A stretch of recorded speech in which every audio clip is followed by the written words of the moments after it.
First అయితే మీరందరినీ చూడండి, voting దొంగతనం చేస్తున్నారు.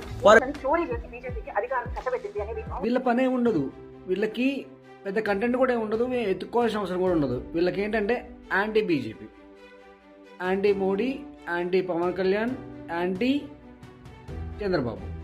అంటే వీళ్ళకి హిందువులు మాత్రమే టార్గెట్ అనమాట. వీళ్ళది ఎలా ఉంటుందంటే ప్రోపగండా, ఎంత మంచి పనైనా చేయని అందులో నుంచి ఏదో ఒక మైనస్ని తీసుకొని, ఏదో ఒక నెగిటివ్ పాయింట్ని తీసుకొని దాన్ని పెద్దగా చేసి ఆ మంచిని జనాలకు కనపడకుండా ఆ నెగిటివ్ పాయింట్ మాత్రమే కనిపించేలాగా దాన్నే పోర్ట్రేట్ చేస్తూ దాని మీద వీడియోస్ చేస్తూ అటు హిందుత్వాన్ని, ఇటు మోడీని, పవన్ కళ్యాణ్ గారిని, అలాగే చంద్రబాబు నాయుడు గారిని. కానీ వీళ్ళ ఇంటెన్షన్ ఏంటంటే బీజేపీ ఉండకూడదు, బీజేపీకి సపోర్ట్ చేసే వాళ్ళు యాక్టివ్ ఉండకూడదు, వాళ్ళని ఎలా అయినా సరే జనాల్లో బలహీనపరచాలని చెప్పేసి వీళ్ళ మెయిన్ టార్గెట్. వీళ్ళకి ఇప్పటి నుంచి వీళ్ళ నిజస్వరూపాన్ని జనాలకి చెప్పడమే మన పని.